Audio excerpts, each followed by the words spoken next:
அனைவருக்கும் வணக்கம். நான் ஒரு சிறு கருத்தை முன்வைக்கிறேன்.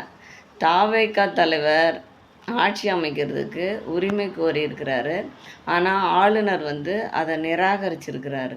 இந்த நிராகரிக்கிறதுக்கு ஆளுநருக்கு பவரே கிடையாது. தேர்வான கேண்டிடேட் நாங்கள் எங்களை ஆட்சி அமைக்க அழைக்கணும் அப்படின்னு கடிதம் கொடுத்தா அவர் ஆளுநர் பதவி பிரமாணம் செய்து வைக்கிறது தான் அவருடைய வேலை.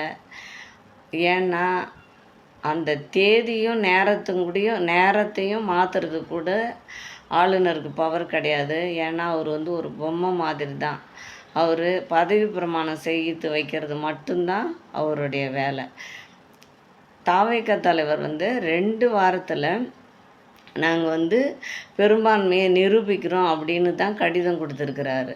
அப்போ அவர் பதவி ஏற்றுட்டு 2 வாரத்தில் அவர் பெரும்பான்மையை நிரூபிப்பார்.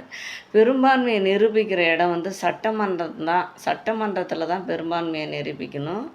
ஆளுநர் மாளிகையில் பெரும்பான்மையை நிரூபிக்கிறது அவசியம் கிடையாது அப்படின்னு ஆளுநருக்கே தெரியும் அப்படின்னு நினைக்கிறேன் நான்.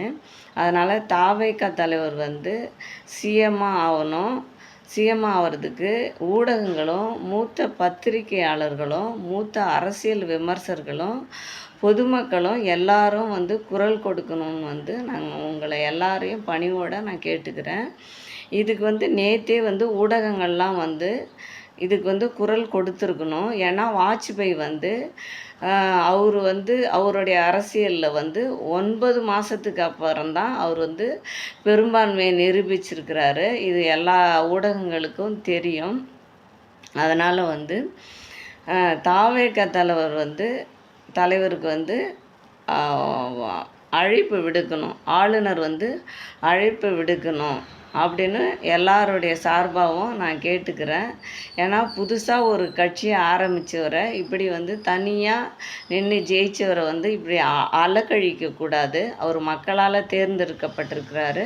எல்லாரும் குரல் கொடுத்து அவர் சிஎம் ஆகிறதுக்கு எல்லாரும் குரல் கொடுக்கணும்னு உங்களை எல்லாரையும் பணிவுடன் கேட்டுக்கொள்கிறேன். இது எனக்கு தெரிஞ்ச சிறு கருத்தை நான் முன் வச்சிருக்கிறேன்.